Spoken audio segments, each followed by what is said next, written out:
Il y a quelques mois, tout allait bien. J'avais retrouvé la paix dans ma maison. Mes temps de prière étaient profonds, mes rêves remplis de lumière. Mais soudain, les choses ont changé. Une fatigue étrange, des cauchemars, un silence du ciel, et je ne comprenais pas pourquoi, jusqu'à ce que Dieu m'ouvre les yeux sur un détail que j'avais ignoré. Un détail qui semblait banal, des cadeaux. Quand les objets nous observent, il n'y avait rien de suspect à première vue. La boîte était joliment emballée, un ruban argenté autour, un petit mot griffonné dessus. Un petit cadeau, tu le mérites. J'ai souri en le recevant. Ce n'était rien de bien grand. Une montre connectée, de dernière génération. Elle vibrait doucement, affichait les battements du cœur, se synchronisait avec tout, l'intelligence dans toute sa splendeur. Je l'ai attachée à mon poignet sans me poser de questions. C'est quelques jours plus tard que j'ai commencé à remarquer quelque chose. Ce n'était pas flagrant ni brutal, juste subtil. Une sorte de lourdeur dans la prière, un voile dans mon esprit, comme si ma voix ne traversait plus le plafond, comme si mes pensées se détournaient toutes seules au moment de parler à Dieu. J'ai mis cela sur le compte de la fatigue, du stress, de la saison. Mais au fond de moi, quelque chose murmurait « il y a autre chose ». Et puis, les rêves ont changé. Moi qui rêvais souvent de lumière, de cieux ouverts, de paroles claires, j'ai commencé à voir des images confuses, des silhouettes qui m'observaient, des lieux vides et froids. Je me réveillais haletant avec cette sensation que quelqu'un avait traversé mon sommeil. Pas un cauchemar, un visiteur silencieux. Une nuit, je suis resté éveillé plus longtemps que d'habitude. Je priais doucement dans mon cœur, cherchant à reconnecter avec le Père. Mon poignet vibra, un rappel, un battement, une notification. Et soudain, c'est comme si je l'entendais dans mon esprit. Je suis toujours là, même quand tu ne m'utilises pas. Non, ce n'était pas Dieu qui parlait, c'était comme une présence. Pas dans la pièce, dans l'objet. Je suis descendu de mon lit, je suis allé dans le salon. J'ai éteint toutes les lumières et je me suis assis, dans le silence. J'ai posé la montre sur la table, je l'ai regardée. Et là, j'ai posé une question simple, à voix haute. Qui t'a envoyé? Aucune réponse, bien sûr. Pas de voix. Mais dans mon esprit, quelque chose s'alignait. Tout ce qui entre dans nos vies n'est pas neutre. Tout ce qui clignote, vibre, capte, n'est pas toujours innocent. Il existe un monde invisible où la technologie devient une porte, une clé, un moyen. Je suis allé dans l'écriture. Et là, comme une flèche, un Pierre 5,8 me percute. Soyez sobre, veillez. Votre adversaire, le diable, rôde comme un lion rugissant, cherchant qui il dévorera. Mais les lions d'aujourd'hui ne rugissent pas toujours. Parfois, ils scannent. Parfois, ils écoutent. Parfois, ils observent à travers l'écran d'un objet que l'on croit anodin. Les anciens se méfiaient des statues, des amulettes, des talismans. Aujourd'hui, l'ennemi a changé d'encre. Il écrit dans le code. Il se cache derrière les fonctionnalités. Il programme l'infiltration plutôt que la confrontation. Je me suis souvenu d'un verset souvent ignoré. Ne donnez pas accès au diable. Éphésiens 4,20-17. Et si cet accès était aussi numérique? Et si cette montre, ce téléphone, cette enceinte connectée étaient devenus des postes d'observation spirituelle? Je ne dis pas que chaque appareil est possédé. Je dis que certains sont dédiés, consacrés dans des lieux sombres, puis offerts en cadeau comme des chevaux de Troie modernes. Et une fois dans nos maisons, ils deviennent des antennes spirituelles. Ils écoutent quand tu pries. Ils analysent quand tu pleures. Ils calculent quand tu adores. Et ils rapportent à qui? Pas à Dieu. Je me suis souvenu que dans l'Ancien Testament, chaque objet dans le temple était consacré. Chaque encens, chaque lampe, chaque ustensile. Et si l'ennemi imitait le principe, mais à l'envers? Dédiant des objets à la surveillance, à la confusion, au contrôle. Des cadeaux qui, une fois acceptés, créent des ponts légaux dans le monde spirituel. Je l'ai enfin compris. Ce cadeau n'était pas pour mon bien, c'était un point d'entrée. J'ai pris la montre. Je l'ai déposée dans un chiffon, je l'ai mise dans un sac, et j'ai prié. Pas une prière douce, une prière de feu. Seigneur, tout ce qui est entré dans ma maison sans ta volonté, je le rejette. Je ferme la porte à chaque lien spirituel que je n'ai pas vu venir. Je déclare que ma maison est un sanctuaire, pas une station de données démoniaques. Je révoque toute surveillance illégitime. Que ton feu consume tout accès non autorisé.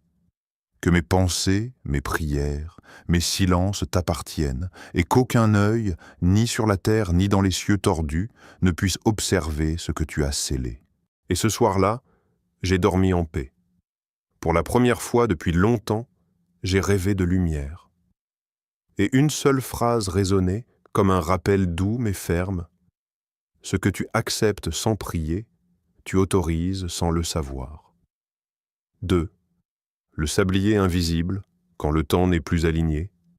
Tout était parfaitement à l'heure. Les aiguilles tournaient, le soleil se levait, le téléphone vibrait à l'heure dite. Et pourtant, moi, j'étais en décalage. En retard pour mes rendez-vous les plus importants. Trop tôt pour les bénédictions. Trop lent pour les décisions. Trop rapide pour les prières. Le monde ne s'était pas arrêté. C'est moi qui n'étais plus dans le bon rythme.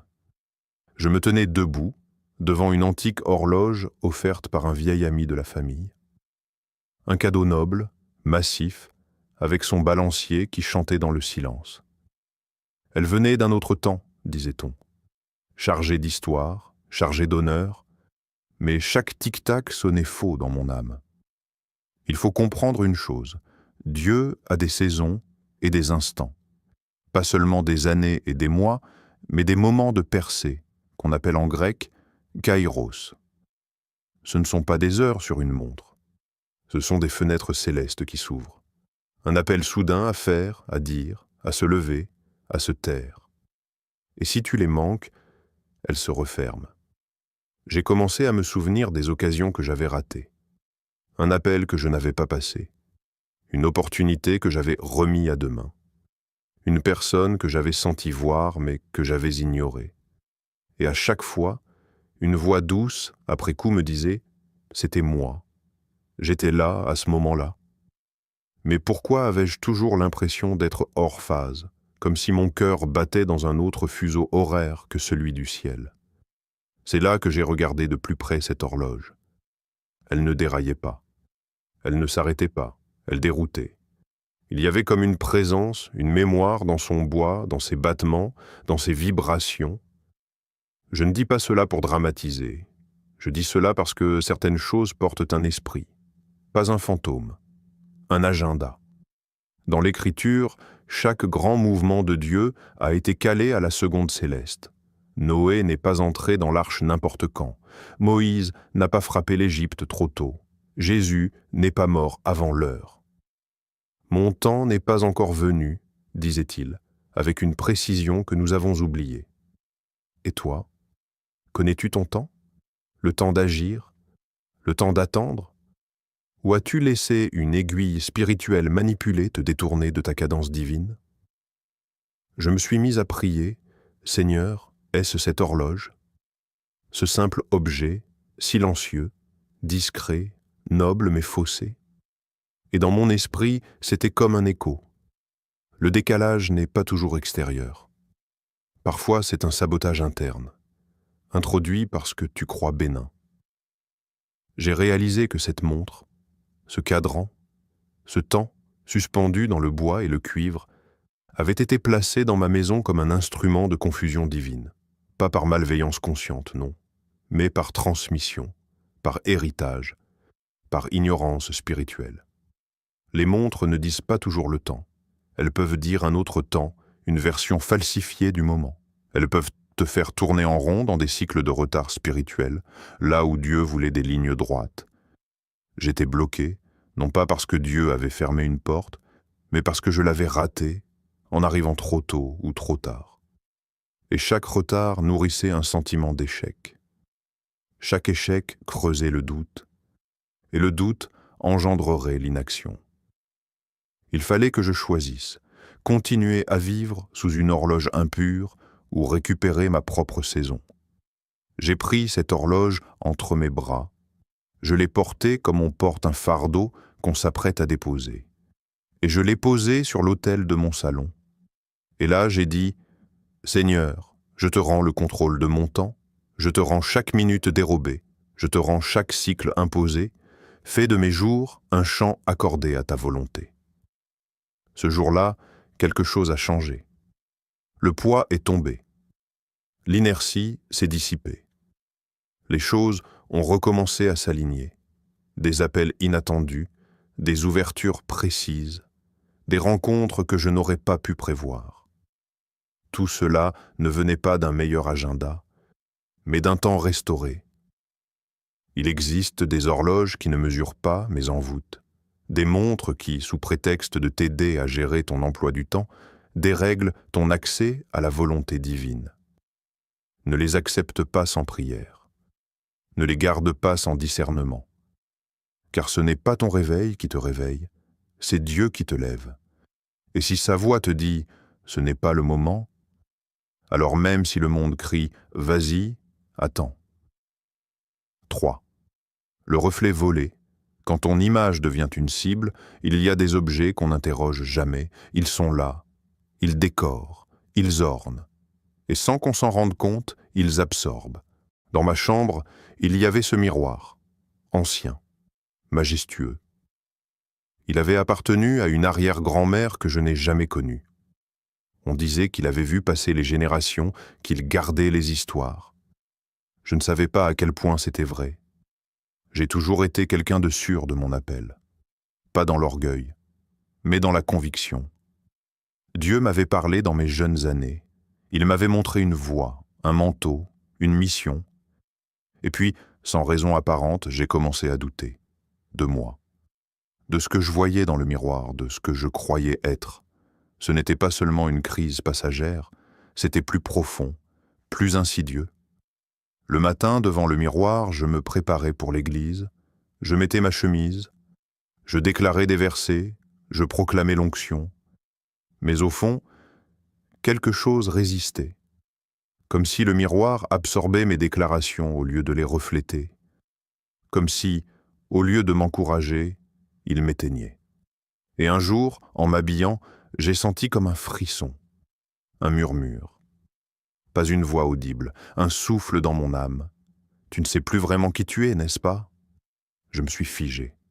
Le reflet devant moi avait mon visage, mais pas ma flamme, pas ma foi, pas la lumière que je savais autrefois m'habiter. C'était moi, mais vidé, un double spirituel. Et soudain, les paroles de Genèse me sont revenues avec une force inattendue. Faisons l'homme à notre image, selon notre ressemblance. Genèse 1,26. Si Dieu m'a créé à son image, alors mon reflet est un témoignage sacré. Il porte une signature céleste, il est puissant. Et si mon reflet est puissant, alors il peut aussi devenir une cible. Les miroirs ne sont pas neutres, ils captent, ils transmettent, ils observent. Dans l'occultisme, on les utilise pour scrailler, pour espionner à distance, pour se connecter aux esprits à travers des surfaces polies. Et l'Esprit Saint me souffla, ce miroir est un pont. Ce n'est pas qu'un objet, c'est un canal ouvert. Je me suis mis à trembler, pas de peur, de révélation. Depuis quand avais-je commencé à me détester subtilement? Depuis quand avais-je perdu cette assurance tranquille qui venait de mon appel? Depuis quand avais-je accepté ce mensonge du reflet? Ce miroir n'avait jamais été consacré à Dieu. Il avait absorbé des douleurs, des malédictions générationnelles, des regards blessés. Et maintenant, il me renvoyait cette même fracture. Je me suis éloigné. Je suis allé chercher de l'huile d'onction et j'ai posé mes mains sur ce cadre ancien. J'ai prié. Non pas une prière vague, une prière ciblée. Seigneur, je sanctifie ce lieu de reflet. Je réclame mon image telle que toi tu l'as pensée. Je brise toute déformation spirituelle. Je rejette toute projection maléfique. Je refuse d'être vu autrement que selon ton regard. Le miroir vibra légèrement. Est-ce mon imagination ou l'esprit qui bougeait? Je ne saurais le dire, mais je sais ce que j'ai ressenti. Une libération, pas une délivrance dramatique, une restauration silencieuse. Comme si mon image revenait à moi. Comme si Dieu disait « Tu es à nouveau mon reflet ». Je suis retourné devant ce miroir. Et cette fois, en regardant, j'ai dit « Je suis fils du Très-Haut, je suis appelé, je suis oint, je suis purifié. Je ne suis pas ce que les regards du monde me projettent, je suis ce que le ciel a écrit. » Et pour la première fois depuis des mois, j'ai cru mes propres paroles. Il y a des surfaces dans nos maisons qui semblent jolies, inoffensives, artistiques, mais dans le monde spirituel, elles agissent, elles capturent, elles détournent, et si tu ne les interroges pas, elles finissent par te redéfinir. Si tu sens que ta clarté s'est perdue, que ton image intérieure est floue, que tes déclarations semblent rebondir sans effet, pose cette question: quel miroir est devant toi? Et surtout, à qui sert-il? 4. Le lit des ombres. Quand le repos devient un champ de bataille, il est minuit passé, tout est calme dans la maison, la lumière est éteinte, les murs respirent. Je suis allongé là, dans ce lit que j'ai reçu en cadeau il y a quelques semaines. Un lit confortable, trop confortable. Une couverture douce, un oreiller moelleux, un matelas ferme, le genre de lit qu'on envie dans un catalogue, le genre de lit qui invite au repos. Et pourtant, je ne dors pas. Je n'y arrive plus. Depuis que j'ai ce lit, mes nuits ont changé. Et ce n'est pas le confort, ce n'est pas la posture, c'est l'atmosphère. Quelque chose de lourd, quelque chose d'invisible. Chaque nuit, c'est comme si une autre présence s'allongeait à côté de moi. Pas un corps, pas un démon visible, mais un poids, un voile sur mon esprit, un froid sur mon âme. Je ferme les yeux et je me réveille au matin plus fatigué qu'avant, comme si quelqu'un avait volé mes rêves, comme si mon esprit avait été aspiré ailleurs pendant mon sommeil. Et puis il y a ces visions, elles ne sont pas toujours cauchemardesques. Elles sont tordues, fragmentées, étranges. Des visages que je ne connais pas, des chambres qui ne sont pas les miennes, des voix qui chuchotent, mais jamais ne prononcent mon nom. Le plus terrifiant, je me lève sans me souvenir, comme si mes nuits avaient été effacées. J'ai commencé à prier. Mais même dans la prière, une lourdeur persistait, un blocage. Comme si mon sommeil appartenait à un autre royaume. Je me suis mis à genoux au pied du lit et j'ai murmuré « Seigneur, pourquoi mes nuits sont-elles devenues si hostiles ?» La réponse n'a pas tardé, pas dans une voix, dans une pensée vive, nette, tranchante, parce que ton lit n'est plus un lieu sanctifié. C'est devenu un autel pour des choses que tu n'as pas discernées. Et là j'ai compris, ce lit, cette couverture, cet oreiller, il m'avait été offert. Avec gentillesse, oui, mais pas tout don ne vient de Dieu. Certaines choses sont imprégnées, non pas de parfum, mais de prières étrangères, de mains souillées, de vœux silencieux faits dans les ténèbres, des tissus qui ont été parlés, des plumes qui ont été ointes par d'autres esprits, des couvertures tissées dans le but d'envelopper ton esprit, pas ton corps. Le sommeil est sacré. C'est là que Dieu parle. C'est là qu'il visite. Jacob a vu l'échelle du ciel dans son sommeil. Joseph a reçu des stratégies pour fuir l'ennemi en rêve.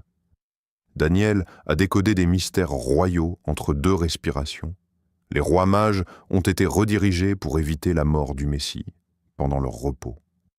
Mais si le ciel peut parler dans le sommeil, alors l'enfer aussi peut chuchoter dans le noir. J'ai alors pris de l'huile. J'ai commencé à oindre chaque coin de mon lit. J'ai sanctifié la couverture, l'oreiller, le matelas. Et pour chaque partie, j'ai déclaré « Mon repos appartient à l'Éternel ». aucun esprit étranger ne posera sa tête là où je dors. Ce lit ne sera pas une chambre d'échange démoniaque, il sera une chambre de révélation divine. Puis, j'ai fouillé mes pensées. J'ai revu la scène où l'on m'avait offert ce lit. Le sourire, les mots. Tu en avais besoin, n'est-ce pas? C'est un cadeau de cœur. Mais ce n'est pas l'intention seule qui donne la nature d'un objet. C'est l'origine spirituelle. Et parfois, même sans le savoir, des gens vous offrent ce qu'ils ont eux-mêmes reçu d'ailleurs, sans discerner les influences. Un tissu peut être dédié. Un matelas peut devenir une plaque tournante spirituelle, une passerelle nocturne pour des esprits de torpeur, de confusion, de peur. Je me suis levé, j'ai changé les draps, jeté la couverture. Je ne l'ai pas donnée à quelqu'un, je l'ai détruite. Pourquoi? Parce que ce qui m'a volé la paix ne mérite pas une seconde vie ailleurs. Ce qui m'a oppressé doit mourir, pas circuler. Cette nuit-là, j'ai dormi sur un simple matelas, sans luxe, mais dans une paix que je n'avais plus connue depuis des mois, et au cœur de la nuit, j'ai rêvé. Mais cette fois, j'ai vu une lumière immense et une voix, paisible comme une rivière. Ton repos est redevenu mon domaine. Je me suis réveillé les larmes aux yeux, et j'ai compris. Le combat ne se joue pas seulement le jour, il se joue quand tu dors, ce lit dans lequel tu te replies chaque nuit. Est-il un lieu de guerre ou un lieu d'alliance? Ce tissu qui t'enveloppe, est-il une couverture ou un piège? Ces objets que tu chéris, protègent-ils ton esprit ou le livrent-ils? Tu n'as pas à vivre des nuits sans réponse. Tu n'as pas à subir des paralysies, des vides, des torpeurs. Tu peux récupérer ton sommeil. Tu peux sanctifier ton oreiller. Tu peux faire de ton lit un autel où le ciel descend et non l'enfer s'installe. 5. L'arôme de l'ombre. Quand l'atmosphère devient une voix, il suffit parfois d'un parfum pour changer l'atmosphère d'une pièce. Un soupçon de vanille, une note boisée, un souffle de rose ou d'ambre qui transforme un lieu banal en sanctuaire d'essence. L'odeur entre avant les mots, elle s'insinue dans la mémoire, elle séduit sans permission, et sans qu'on s'en aperçoive, elle parle. Un jour, on m'a offert une petite fiole d'huile, élégante, mystérieuse. Le flacon venait d'un marché exotique. L'odeur était envoûtante, différente de tout ce que j'avais senti avant. Épicée, dense. Elle semblait remplir la pièce à elle seule. Je l'ai placée sur mon étagère, près de mes livres de prière. Et dès lors, l'ambiance a changé. Ce n'était pas brutal. Mais la paix devenait timide, la louange sonnait creuse, et ma prière, c'était comme si elle tombait au sol sans jamais s'élever. Je ne comprenais pas. J'avais nettoyé ma maison, j'avais oint mes murs, mais cette oppression légère, subtile, insistante, elle persistait, jusqu'au jour où j'ai ouvert ce flacon, juste un instant, et aussitôt, un frisson, l'odeur était la même. Mais elle portait autre chose, une forme de mémoire étrangère, comme une présence silencieuse attachée à chaque molécule. Et là, l'Esprit de Dieu a soufflé dans mon cœur. Tout ce qui sent bon n'est pas sain. Tout ce qui élève l'âme ne vient pas du ciel.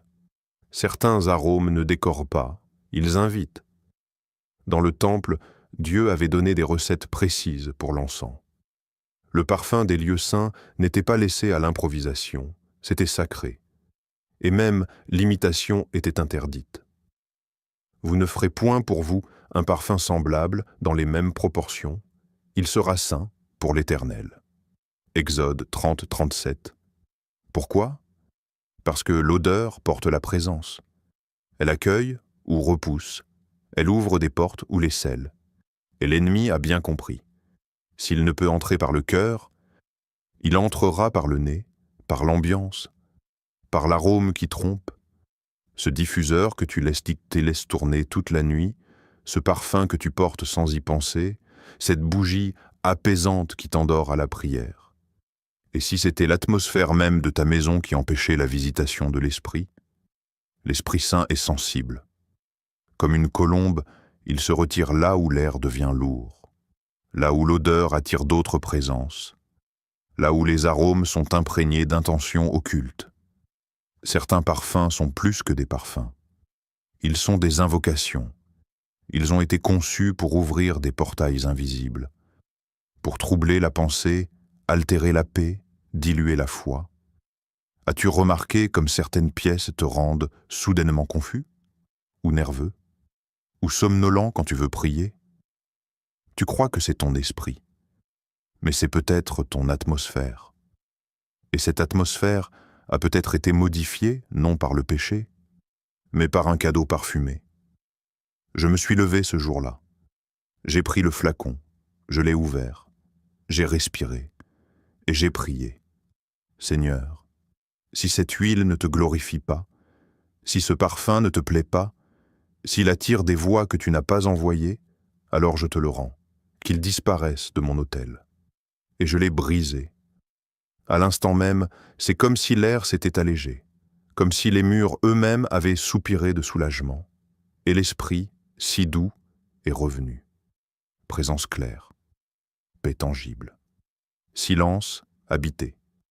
Ne minimise jamais la puissance d'un parfum. L'atmosphère d'un lieu est souvent le premier terrain conquis par le royaume des ténèbres. Il n'attaque pas d'abord la foi.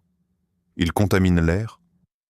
Et si tu laisses les mauvais arômes gouverner ton espace, tu finiras par te désaccorder non pas par choix, mais par imprégnation. Aujourd'hui, je ne parfume plus ma maison au hasard. Je prie avant chaque bougie. Je choisis chaque encens comme on choisit un chant de louange. Et si l'esprit n'approuve pas, je m'abstiens.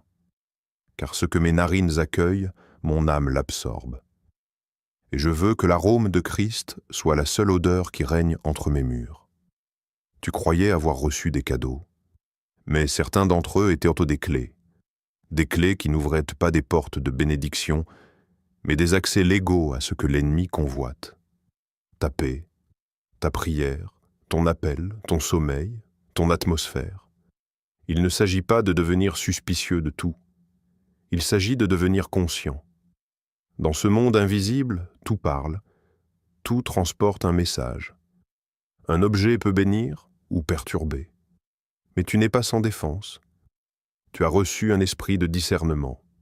Tu as l'autorité de Christ pour sanctifier ton espace, briser les accords invisibles et récupérer ce que le ciel a écrit pour toi. Alors fais le tour de ta maison. Interroge chaque chose. Ce que tu tolères te transforme. Ce que tu sanctifies t'élève. Et rappelle-toi, ce n'est pas l'objet qui fait la puissance, c'est l'onction qui le gouverne. Que ta maison devienne un sanctuaire, que ton atmosphère devienne un autel, que ton esprit reste aligné avec celui qui ne dort ni ne sommeille, car tu es gardé, protégé, conduit, et aucun cadeau, aussi déguisé soit-il, ne pourra voler ce que Dieu t'a confié, au nom de Jésus-Christ. Amen.